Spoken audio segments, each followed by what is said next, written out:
Hello, my name is Asa, and my favorite color to wear is burgundy. Burgundy, cool. Hello, my name is Ayesha, and my favorite color to wear is generally brown these days. Yeah. I've never seen you wear brown. That's not true. I was wearing a brown coat today when we went out. Oh, right. No, that's beige. Fine, guys, it's beige. But beige is the color that I like wearing. Like dark beige. Yes, thanks. Which is not brown. Not like khaki. Khaki is a color? I think it's you. When you think of khaki, you can associate a color with it, don't you? I associate the color green. Oh, okay. I associated the color beige-ish, but a light beige. But you're wearing like a dark beige. Which is also brown. Beige. Thanks. Well, also, so what is this? Why are we here? What is the meaning of life? You are listening to Car Chit Chats, a podcast where we discuss different media we have come across and our thoughts on them. Yeah, we usually have spoilers in the podcast, so just be aware of that. What are we talking about today, Ayesha? Yes, so today we're talking about a little speech made by this guy called Alain de... Little? It was little. It wasn't 7 hours long, Oswald. We need to remember these things. So it was a little speech. It was very long. But a good timed speech. Look, well, we'll open up a poll, okay? What do you guys think is long, and what do you think is little? So it was an hour long, so it didn't. So an hour long, ha ha ha ha. Yeah, exactly, an hour long. So you can't call it little. Yeah, but you can say minute long. Yeah. Exactly. So yes, it was a little speech done by this guy who is a researcher and a philosopher. His name is Alain de Botton. How you would pronounce that if you read it would be Alain de Botton with an N. Like button, button, but with an O in both vowel spaces. Yeah, so he did this little speech at a literary festival in England, and they recorded it and they put it on the YouTube channel that he runs called The School of Life. So it's really interesting. He is, I think a lot of people have come across the School of Life on YouTube. Yeah. He's the founder of the School of Life, and yes, he was giving a speech about emotional education. And when I listened to this, I thought it was really insightful. I thought it taught me a lot about a lot of different things. Gave me a lot of substance to think about. And I recommended it to Asma, and we thought it'd be a cool idea to, make like a podcast episode about it. So yes, here we are. But before that, Asma, is there anything you'd like to share from the week, or just how are you doing, Asma, in this week? Well, I've been doing. Could probably be doing better. Yes. So in the last couple of days, you could call it a breakdown, a bit of a existential crisis where I'm just questioning everything. Well, what is the point of life? All that stuff. And I guess a big thing that Alain de Botton talks about. Elaine. Yes. Alain de Botton. What is the meaning behind that, Asma? Yeah, exactly. Explain yourself. I know you want to say it how it's spelled. I know you do. You're just pretending like you want to say it the way it's actually said because you've listened to like people say it and you think it's so cool. No, it's because of the trauma that I've been through when people didn't pronounce my name the way it's supposed to be pronounced. I'm sorry, guys. I don't bring these things up much. It's just too traumatic for me. Okay. Continue. One of the big things that Elaine talks about is self-knowledge. And I think that one of the big issues that I guess has been really bothering me in the past couple of days is just trying to figure out whether I want to do medicine or not, whether I want to be a surgeon or not, whether I want to be a doctor or not. And the answer that always pops up is I don't know. So Elaine talks a lot about self-knowledge. And he says that, a person can really, really benefit from knowing themselves and really trying to get to know themselves, which is a rare thing to think about. Most people don't really think about whether I know myself or not, because people just generally think, I'm me, so obviously I know myself. But if I knew myself, then I would have an answer. I would say yes, or I would say no. So it's really interesting, and I would really like to implement this concept of trying to get to know yourself better. And I think that how I was upset and everything in the past couple of days or week, I think this issue probably wouldn't have been there, or would have been less disturbing if I did know myself better. Yeah. I think when he says know yourself, it's generally more about how the events that happened in your life when you were younger shaped you, right? Mm-hmm. So if that's something that you're hoping to figure out more about yourself, how would you go about doing that, would you say? So another thing he talked about was that you need more time to think. Yeah. In this day and age, you have much less time to think because you try to avoid thinking about things because you want to escape that bad stuff. So what I would try to do is I would intentionally just sit somewhere without anything and just think it through. Because even though it sounds really bad, this issue has been affecting me throughout the entire day, or like issues have been, making me feel upset and bad throughout the entire day for multiple days, but I've never actually just sat down and tried to fix it. I kind of just thought, oh, you're so stupid for being, like this. Why are you so upset about this? Why is it bothering you so much? You should just have an answer, just say yes or no, or just stop thinking about it that way. I didn't actually try to figure things out. So that's what I'll try to do. Perhaps today I'll just spare maybe 30 minutes to just sit down and think things through. Yeah, that's a good idea. Yeah, hopefully you get to where you want to be. Yes. Something from my week is I baked a cake and I failed. Let's continue with the podcast. So guys, I tried to make a cake, okay? I didn't put it in a water bath. That's what I was supposed to do with the cake. I didn't do it. And so the top part of it was nice, and everyone shoved it down their throats in a way to prevent me from crying. But the bottom of it was just disgusting. So we had to throw it away. Did you have some? Yeah, it was nice. Oh, okay. It wasn't horrible. But then how was it disgusting? The bottom of it? Yeah. Also, it just looked bad. It was like jelly. It was, I don't even know what it was. Some? No, I can't bring myself, look, I care about myself too much to like not give myself food that doesn't look good. And I know it's not, like, you could touch it and you're like, okay, there's something wrong with this clearly. So yeah, it was funny because the next day, because I was like, oh yeah, I'll do better next time, guys. Yeah. And everyone was trying to be really, really kind, because I think they were very worried that it would hurt my ego, because apparently I think I do have a high ego. So I think you guys were being particularly gentle. Yeah, because the thing is, when I came downstairs, I didn't know you were baking a cake, but I came downstairs and Abu was like, oh, Asma, you've got some competition now.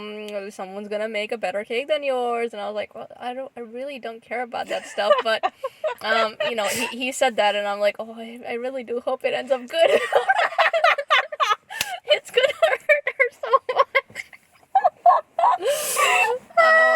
Because it's really funny. Like, for example, if Asma bakes a crappy cake, everyone makes fun of her. Yeah. But when I made a cake, everyone was like, oh, Ayesha, it's so cute. I'm like, what the heck? This tells me that I have, like, an ego problem, clearly. Otherwise, they would, like, smack me on the backside of my head, They'd be like, what the heck? What is this trash that you made? Wasting food, dude. Exactly. None of them were like, oh, you... Except me. She was a bit like, yo, like, eggs are expensive. What the heck? Yeah. But, like, everyone was like, oh, it's okay. So... It's good, Ayesha. It's very good. Yes, it's great. Yeah. I was just like, oh, these people lying to my face. They care so much about me. Or, I don't know, they care about... What would have happened if you had just told me the cake was crap? Because it was. You'd feel horrible. Oh, thanks. People care so much. So, why do people make fun of you, but they don't make fun of me? Because I make it more often. I make cakes more often. So, yeah, because, you don't make them very often, right? So, you would expect... There's more chances of you succeeding.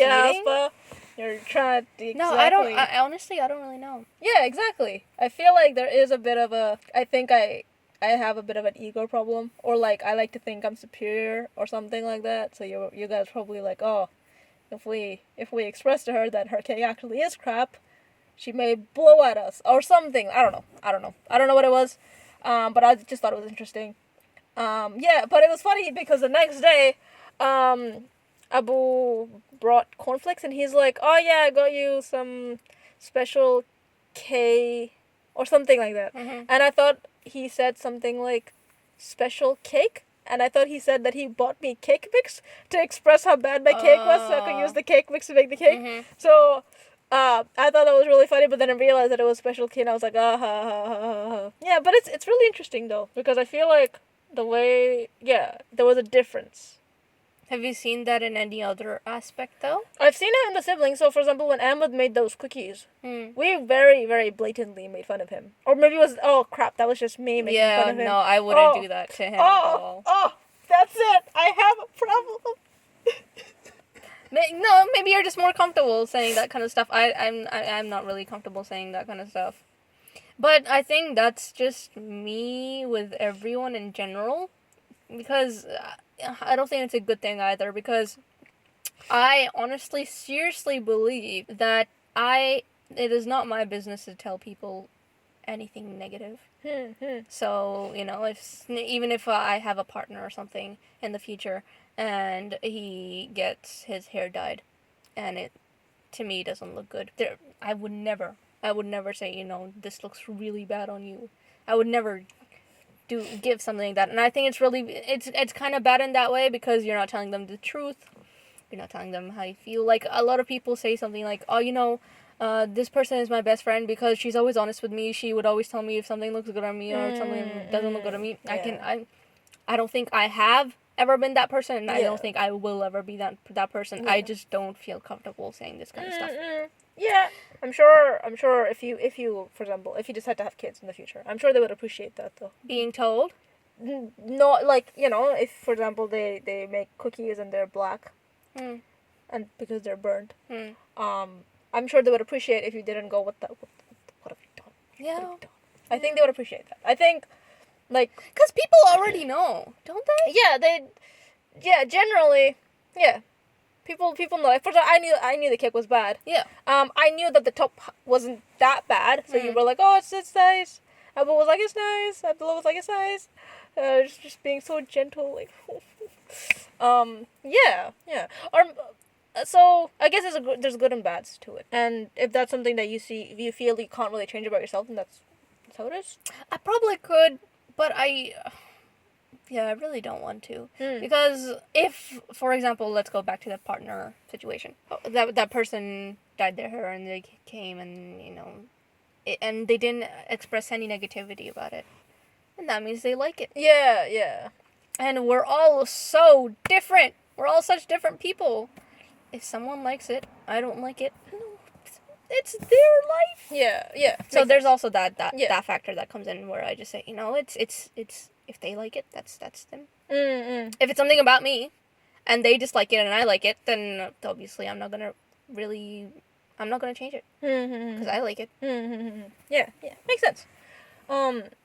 So going back to like the way people react to the cake, I think maybe you have a more comfortable relationship with everyone in the family compared to me, because I'm more introverted when it comes to the family, I think, compared to you. That's what Ammi says. Yeah.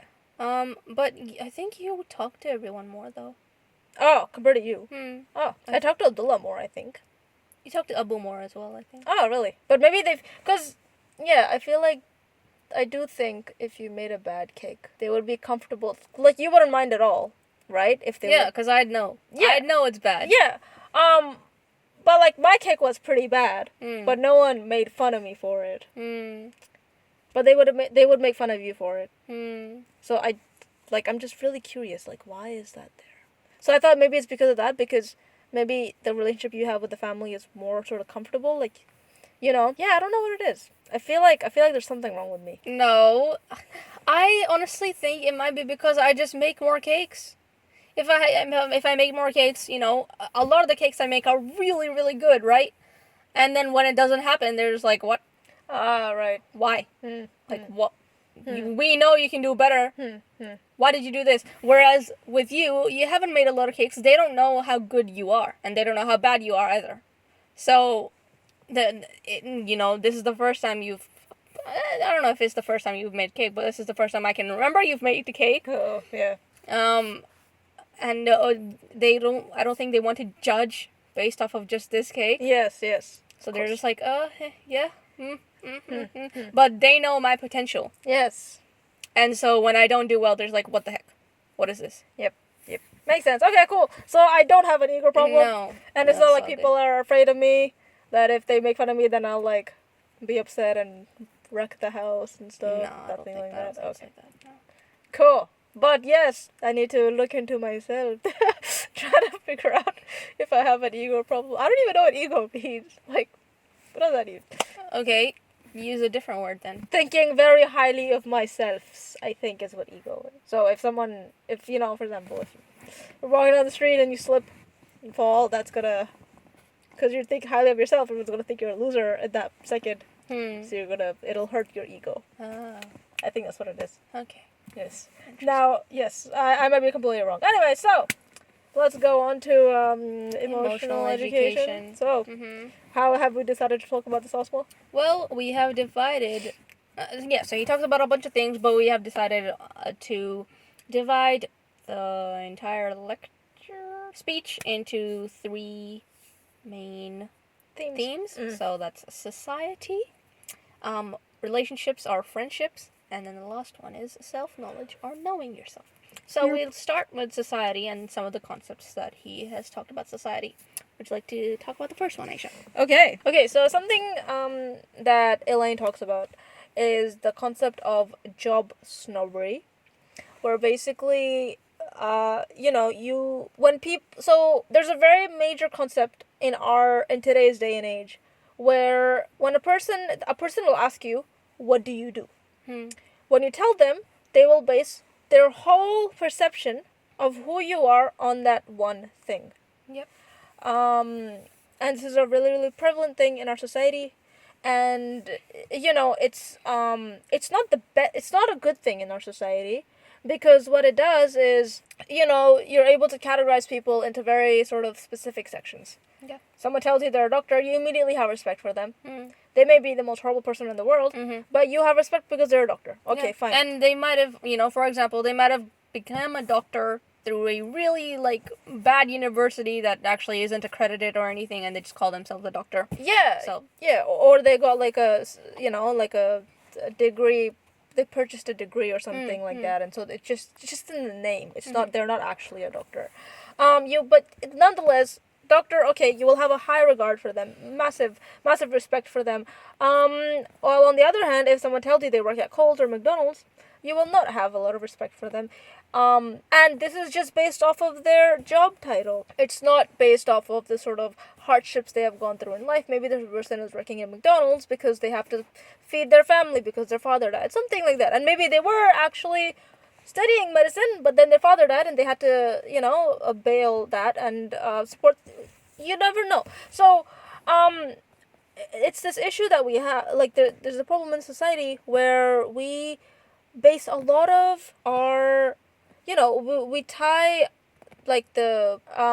people's self-worth in their jobs. Yep. Or the things they do. And so I think this is really prevalent in our culture, the brown culture. Yeah. Right? Because I'm studying pharmacy. I didn't really want to study pharmacy, but I was, and obviously at some point I realized that I wanted to study it, but for a majority of it, people were pushing it down my throat. Because and when I would say, what's the point, why is it, a lot of times they would say something like, I wanted to be a teacher, so I was like, what's so wrong in being a teacher? And a lot of people said to me, listen, all the people around you, all the cousins you see, all your siblings and stuff, they're going to go and get science degrees. They are going to go and become doctors and pharmacists and nurses and work in the healthcare industry. How will you feel if you are the only person there who teaches at a school? This is something that they said. Yeah. And I was like, why does that matter? Why does that matter? Yeah.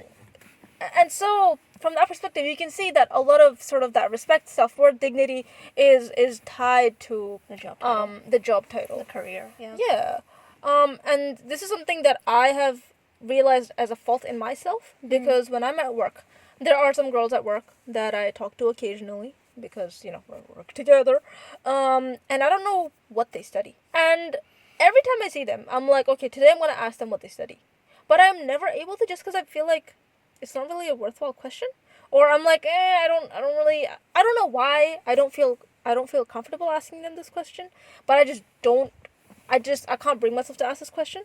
And after watching this sort of lecture, it made me realize that, the reason why you want to ask this question is because you knowing what they're studying will allow you to have a very quick snapshot of what kind of person they are. Yeah. When really that's not true. Yep. That's really not true. Like, for example, if someone was studying law, I would immediately think that they are someone who's very well read. They work really hard.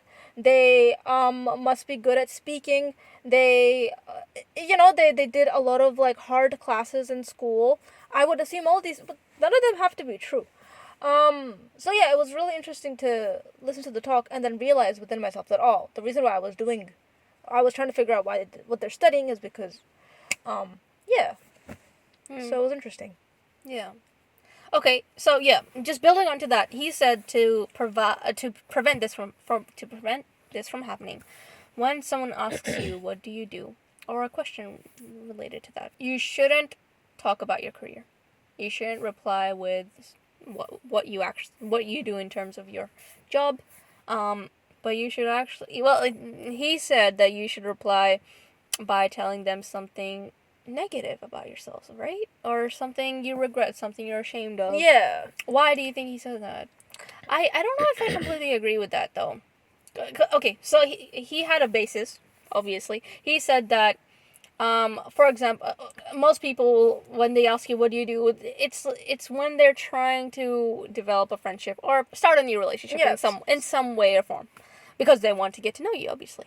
He said that the only way to develop a friendship is through sharing relatedness and sharing your regrets, your things you're ashamed of, your turmoils, because that's how you relate to people, and that's what actually forms friendships. So when someone asks you what do, you should share something with them that shows that you're not perfect, and that shows that you're a normal human being who struggles, and it maybe doesn't love their job, or there's something not tied to their job, maybe.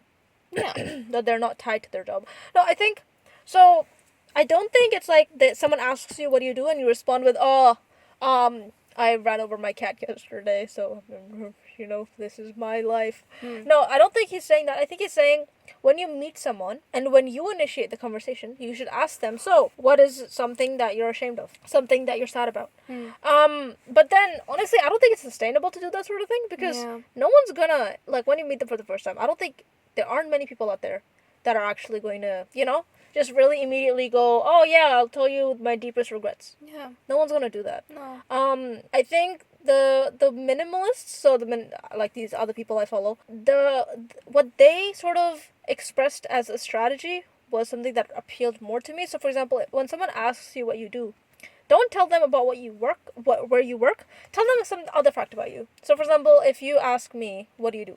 I would say something like, oh, I hang out with my friends. I go to the park occasionally. I have a barbecue with my family. And it'll put them on edge a little bit, because they'll be like, that's not what I asked. But it might make them think of, well, do I really need to know what this person is doing for work? Why do I base my whole perception of them on this? And then from there, once you establish that these are the hobbies of the person, this is what they like doing, and stuff like that, then you can sort of ask, so, what sort of turmoil would you like to share with me? But then even that, I feel like this is something that comes quite later on in a friendship or a relationship. Mm-hmm. He did say though that he's not saying that small talk is a bad thing, and it does definitely form a foundation, things to talk about. But he really focused on these things. Maybe he's just saying he's just giving you an easier way to become friends, like, because I don't think, like, for example, if I asked you how do you make friends, I don't think you would have a very set answer. I think he gives you a very set answer of how people actually become friends. So it makes it easier for people, maybe, in a way. So maybe the next time I try to become friends with someone, I would start with the small talk and everything. But when I would maybe try to bring up our vulnerabilities quicker. Yeah. And I think that is sort of how you become like the deepest friendships you have are the ones in which you both have shared vulnerabilities about you.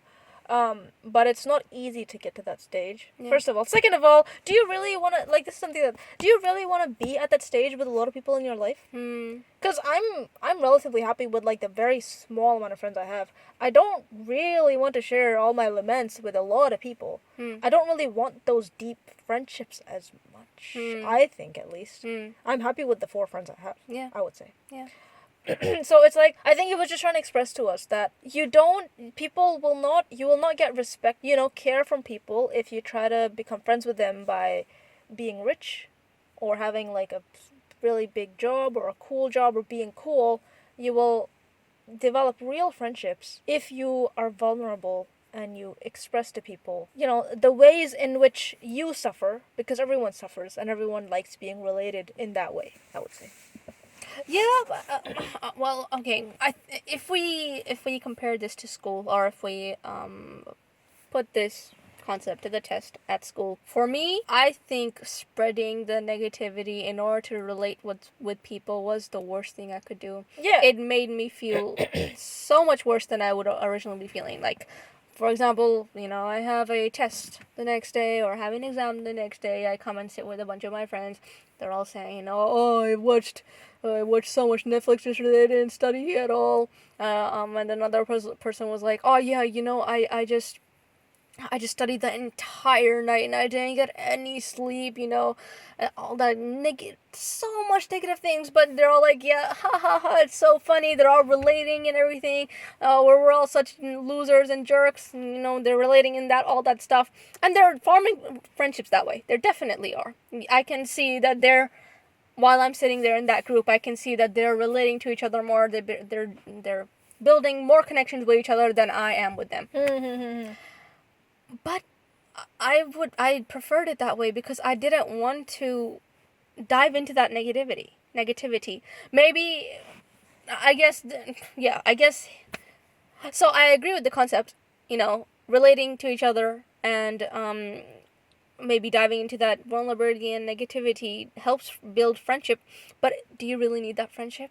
Yeah. And I think, but, well, when it says about, when it's, what he means by negative, I don't think it's about, like, the thing that happened yesterday. I think it's about, like, oh, my father passed away when I was very young. Yeah, and that really... Yeah, but I think this also does it. Oh, okay, yeah.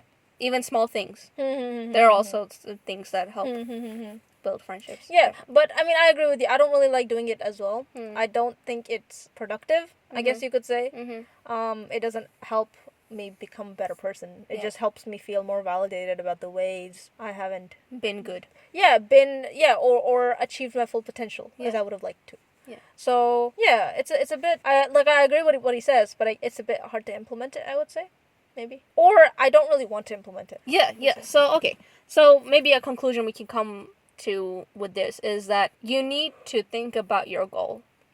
Are you trying to become more social, or are you trying to become a better person? What are you trying to do? And depending on that, you should choose. If you want to make more friends, then you have to relate to them, right? And this is one way to relate to them. If you want to become a better person for yourself, perhaps this would not be the best way to go about things. Or maybe if you don't want to become more social, you want to become a better person, you want to have a couple of people that you that you're really good friends with, then yeah, you go even more into that, more, you really share your regrets, you really share your traumas and things. But I mean, I do think it might be healthy to share, not like the more superficial stuff, which is like, oh, I binge watched something yesterday, or I ate a whole tub of ice cream. I don't know what it is. I think it is worthwhile to share, like, the deeper, like, the actual things that really brought you unhappiness or sadness in your life. Yeah. Big things that are bothering you. Yeah. I think that is a good way to make friends. Or at least develop more intimate friendships. Or even help yourself, get a clearer mind. Yeah. All right. Another concept that I'd like to talk about is this idea that we live in we live in a meritocracy. Now, what is a meritocracy? A meritocracy is a world in which there's no luck. Everything is based off of hard work. The people who work hard, they deserve to get to the top, so they are at the top. The people who don't work hard, they deserve to be at the bottom, so they are failures. They are not, people. So people who are successes because they deserve it, because they worked really hard for it, and the opposite as well. And I honestly really, really believed in this whole concept. And it hit me really hard when it didn't turn out to be that way. Because I thought throughout year 12, when I think of this concept, I just think of year 12. And it's just school in general. I thought, if I worked hard enough, I would get into medicine. If I worked hard enough, I deserve to be there, and I'll get there. And I worked hard. Oh my god, I worked so hard. And I didn't even get close to it. And I just beat myself up because I just thought, you know what, you didn't work hard enough. But then, just a couple of months ago, Abu talked about this whole thing where there's luck. There's luck, luck is a thing. And you may not have gotten in, not because you didn't work hard enough, but maybe because you had to travel 3 hours a day. Maybe because your family, your parents didn't create a foundation for you in the past, or maybe they didn't send you to tuitions and everything that might have allowed you to go to the top. Maybe it was your mother who wasn't feeling well throughout the year that made you feel this way and made you not succeed. It's so many factors, and I never thought about those. I thought, no, it's if I worked hard enough, I should get it. That's how the world should work. And I've never believed in luck, and I still don't think I believe in luck. But I saw, that people, I worked harder than some people, but they ended up getting better results. They ended up being more successful at the end of the year. So he says that, thinking that we live in a meritocracy can be really detrimental. And I'd say that was I think that example was perfect in that way, that it was really, really, it hit me really hard when I felt that I deserved to be at the top because I worked really hard, but it didn't happen. And so it just hit me that, you just didn't work hard enough. No, you did not deserve it. You didn't deserve it. You should have been awake all night. You should have had coffee like 7 times a day, dude. But it's not like that. It's not about that. It does have to do a lot with your surroundings. It has to do with luck as well. Just a lot of those things. What do you think? Yeah, definitely. And so, when you think of people at the bottom, when you see people that are not doing well for themselves, struggling with their classes or getting into drugs and all that sort of stuff, maybe it's not fair to say that, you deserve this, because guess what? If you really wanted to do well, then you would have just worked hard and gotten there. Why is it like this? So I think realizing that, the idea of meritocracy is beautiful, I think, because anyone who works hard can get to the top. It's fair. It's very fair. Yeah, it's fair, but that's not what reality is. It's not realistic at all. Because it doesn't take into account all the extraneous variables that are there, that are present in this world, and will always be present, I think. You may be a gifted child when you were young, but then you develop depression. Yeah. That's it. Done. Yeah. How are you supposed to get out of that and continue? Or get to the same potential that you were with depression, because it's a serious condition, and it can really be hard. I wouldn't know, but I'm like, I can sympathize with people. So yeah. Another thing you could think about, one thing about meritocracy, I think it's just adding to what you said as well. For example, if I think about my business class from last year, there were students in the business class who were not doing well. In terms of SACs and everything, they weren't doing very well. And I always had a slightly negative connotation towards them because I thought, if you worked hard, you can get the good results, because they complained as well that, no, I got this, it's so bad, blah, blah, blah. If you just did the work, you would have gotten there. But I never considered, what their family was like, what their situation was like, what the things that they're going through, how much time they have to study, all that stuff. I never considered that. And again, if the world was fair, like in meritocracy, then nothing would have stopped them from studying. Yeah, exactly. So from that perspective, I guess realizing this helps us understand that we really shouldn't be judging other people. Yeah. We shouldn't, without knowing. Yeah, without knowing. And this also ties with the whole, what do you do, right? Yeah. You tell someone that, yeah, exactly. You have no idea what they've been through to get to where they are. And I'm sure they tried their hardest, but it just didn't work because of whatever circumstance. Life isn't fair to some people. So, yeah, we really shouldn't be judging unless we actually know what they've gone through and if they really actually don't deserve the things that they have or didn't get and stuff. Yeah. So, I think I'd just like to understand, because he said, this is the world we don't live in. He didn't say, he didn't tell us what is the world we actually live in. What do we live in a world where luck is a real thing? Do we live in a world where things are random, that things aren't fair? I feel like we live in a world in which all of us have some unfair advantages. And some people... Unfair advantages? Yes. Because... So, or for example, disadvantages? Or both? Unfair advantages. We have disadvantages as well, but we also have advantages. For example, your classmate lives next to the school. Wakes up at 8, full amount of sleep, like really good sleep, walks to school, goes home, takes a shower, is able to study because there's no burden. Yeah. You have to travel 3 hours every day to get to school. That's an unfair advantage that he has. Yeah. There was nothing that in your power. You did nothing to cause yourself to be this way, traveling 3 hours. Absolutely. So he or she has this unfair advantage. Just like you have an unfair advantage where you always have internet in your house. Yeah. Okay, you have a room, you have a heater, you have literally anything you could possibly want. You have all of that. Some people don't have that sort of stuff. Yeah. And they're not able to get the grades they want just because they don't have that unfair advantage that you have. So this is just the kind of world we live in. No, you can't live in a world where everyone has the same advantages and disadvantages, I would say. Yeah. We're all too different.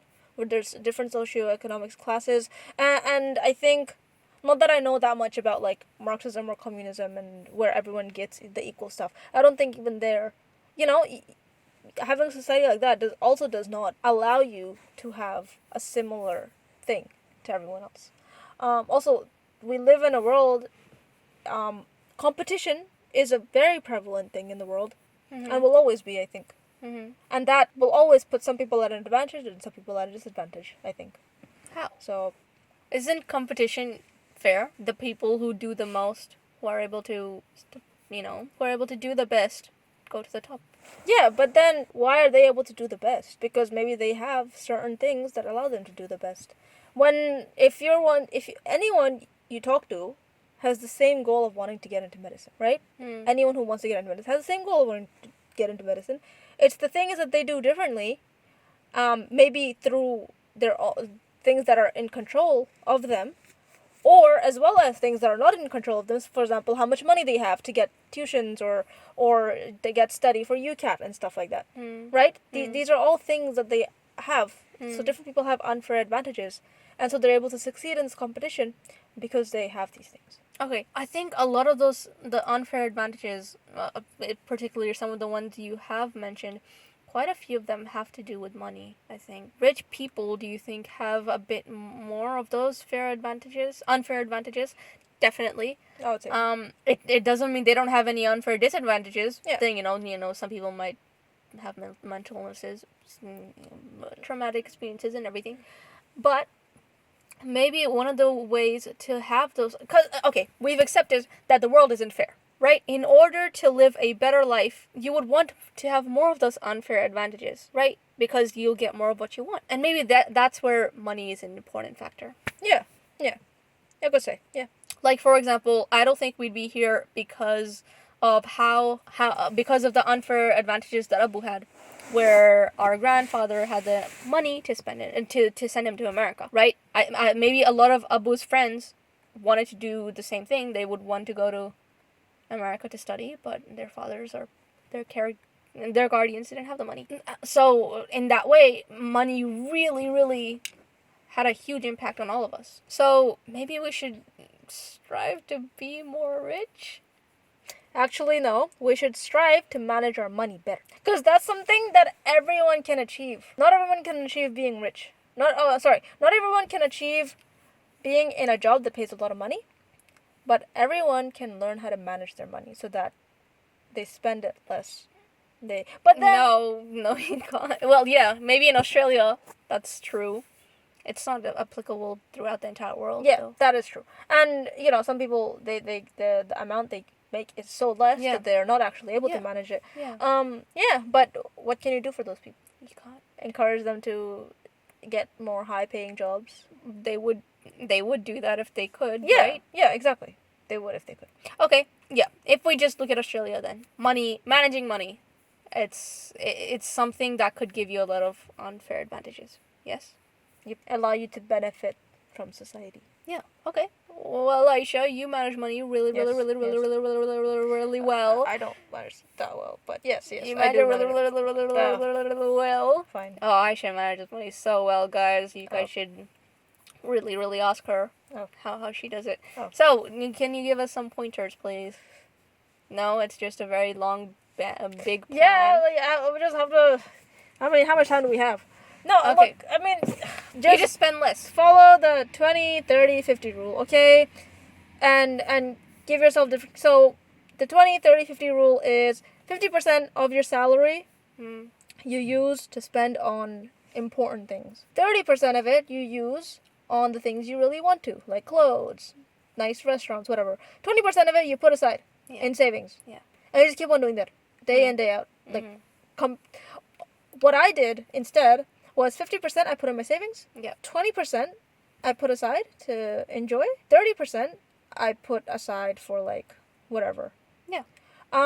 It's interesting because I live with my parents, I don't need to spend any money because they pay for my food and stuff like that. So technically 80% of my wealth was going towards saving, and I was just spending 20% of it. So that way I was able to save up a lot of money. Yeah. That's it. And so it is different. Or whatever. Yeah, it is different when you're living alone, right? Yeah. But you can still implement the same strategy. Yeah. You could put 10% of your savings salary aside every fortnight, and you would generate a good amount. Yeah. So pretty much just have a proportion of your money that you're putting to savings every time you get a paycheck. Also have goals for your money. Like having a goal to save aside a specific amount for your emergency fund in case you need to quit. Having a goal to set aside a specific amount because you want to put it into investments. Having money goals. And also having patience because it takes time. Yes. You can't earn $1,000 overnight or $10,000, whatever it is. But I sure earned 100,000. Yeah, guys. I'm filthy rich. Filthy rich. Very rich. No. Okay. How many unfair advantages do you have then? You have so many unfair advantages, man. But then that's not right because they're fair. Because you save the money. Yes, I worked hard for it. Yeah. That's the thing. So it is meritocracy, man. But no, it is unfair because the degree that I'm doing allowed me to get a job that pays higher than most people. Okay? I think. I'm not sure. I don't talk to that many people. For example, I'll just be honest, right? I earn I don't earn $20. I earn around $20, so that could be up or down, right? I earn around $20 every per hour, right? The people that I was working alongside, they were earning $16-17 per hour. Because I'm studying this degree that I'm studying, it allowed me to get more money. So even though you're doing the same things? Yeah, so unfair advantage already. See? So yeah, I've benefited greatly from unfair advantages. Right now, I have benefited so greatly from unfair advantages because of COVID, first of all. Second of all, because I'm not an international student. I have benefited so much, right? They have it so hard. They have it so bad. It's so horrible. You could say that, Ayesha, some part of me is because the fact that I put aside that money patiently and I didn't spend it and I didn't have that sort of desire to blow money and buy Sephora stuff, whatever it was, right? There's that, but there's also the fact that I had unfair advantages. I was living with my parents. I didn't have to pay for my food for a really long time. The place that I lived in was like the rent was really cheap. I was working on Sundays, so I got like twice the pay. All this sort of stuff. They're all unfair advantages. They were not in my control. I mean, some of them were, but like you get what I mean. So yeah, in conclusion, we all have unfair advantages. We should take as much advantage of them as possible. There's actually a book. The reason why I sound so smart about this is because there's a book about this. Okay. It's called I'm not she's so cool. How did you know all this stuff? I'm not a genius. There's this book. The people who wrote this book are they're geniuses. Yeah. There's a book called The Unfair Advantage. Oh. Wow. Now we know. Exposed. Yeah. So it's a book called and it basically talks about this thing. In fact, you don't even have to watch it. You don't even have to read it. Ali Abdaal, he's a YouTuber. He made a YouTube video about this whole thing. Ah, yes. It's called The Unfair Advantage. Okay. Just check it out.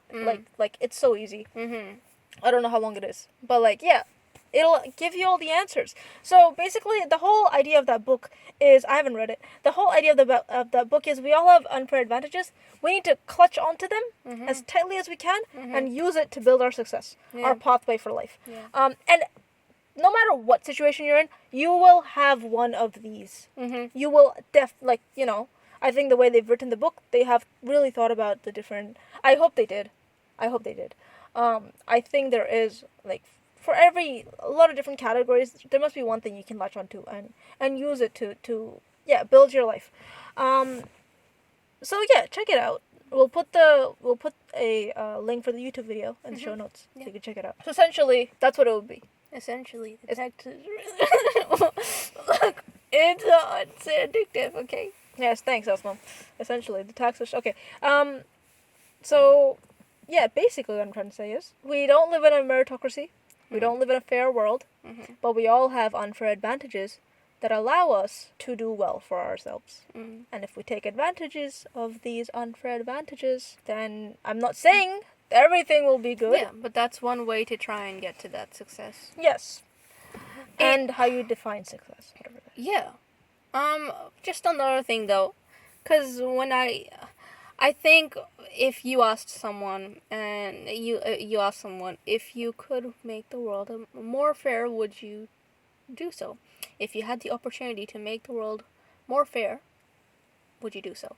And if someone asked me, I would say yes. So in a way, me taking advantage of these unfair advantages does not seem fair. Yeah. But I think we just have to remind ourselves that if the world was fair, things would be very different. But it's not fair. That's why you need to be unfair as well. Okay? That's just how no one wants to be. Besides, these unfair advantages, they're not really entirely based on you as well.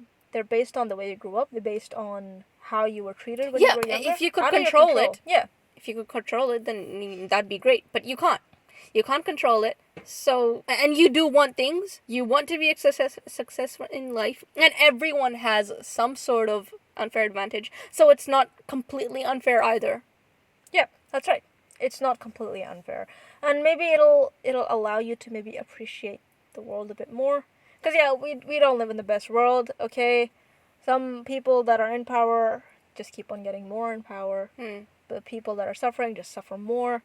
But in the Western world, living in Australia, you can use these to sort of kickstart your life and get to a better place than you are, if you want to get to a better place. So, yeah, it's an unfair world that we live in. It's a cruel world. It's a cruel world out there. Wash your face every day, put sunscreen on, and greet sun with a bright smile. I thought, what the heck was that? Where did that come from? It's a cruel world out there, so yeah, take care of yourself. Oh, yeah, of course, you should take care of yourself. Don't be cruel to yourself. I mean, at the end of every YouTube video, you're like, hope you're taking care of yourself. Oh, yeah. Bye. I do, because it's important. Yeah, so that's what I'm doing. And then why are you saying what the heck is blah blah? Because I thought it was from a weird commercial thing, and I was gonna be like, man, why are you quoting commercials? Okay. We're better than that. No, we're not. Culture. But okay. No, I am definitely better than that, Aspa. This is what self-knowledge is all about. Just wait till you finish writing your book. Every single video, every single place you'll go to, you'll be like, I wrote a book, buy it! Amazon.com.au. Look, I'm not a turd, okay? I wouldn't do that. I wouldn't even tell people. No, you'll be like, I wrote a book! Oh my god, if I had a high ego, then I would do that, but I don't, so... Ayesha, what does ego even mean, Ayesha? Oh, come on, Aspa. She thinks she can write a book and she doesn't even know the meaning of ego. You can write a book even if you don't know how to speak English, Aspa. What are you trying to teach people here? I'm just trying to teach them that you're stupid. Nope, I am very smart. This is why I came up with the unfair advantage stuff. Yes. Because I know how to intake information. And I'm Alain de Botton. It's Botton? Right, well that brings us to an end. In the next one, whenever we make that, we will talk about society. We will talk a bit more about self-knowledge and relationships. Yes. Hope you enjoyed this little segment. I hope you're taking care of yourself. Bye-bye. Yeah, fine. Yeah, so, hope you're taking care of yourself. I already said it! I was saying it in a more genuine way. Oh, I hope you're taking care of yourself. Bye-bye. Thank you everyone for watching. Listening. Mm-hmm. If you like what we do, maybe consider following us on... well, we don't really care that much about the follows anyway. Maybe consider chatting to us about these things. That's what we really care about. We'd really like it if people actually reached out and said, oh, you know what? This thing you said, I disagree. And just tell us why you disagree, and we could change our minds. But we like agreements as well. Yes. You can tell us if something really helped you, or it made you think of something, and you'd like to share that with us. We would love that a lot. Yeah. You can contact us on Instagram at Car Chit Chats, or you can email us as well under carchitchats@gmail.com. Yep. Yeah, if any of this stuff was interesting to you, maybe check out Alain de Botton's check out his speech, and maybe check out the School of Life, because it's got a lot of good stuff on it. Yeah. To help you really understand why you're thinking the way Life. you're thinking. Yeah, stuff about life. That's why it's called the School of Life. Wow. Yeah. Overall, that's all we wanted to say and share. Hope you enjoyed that, and that you're taking care of yourself. And we will see. You'll be listening to us next week. We'll be coming to you next week. Yep, we'll be coming. She'll be coming around the mountain. Okay. Okay, goodbye.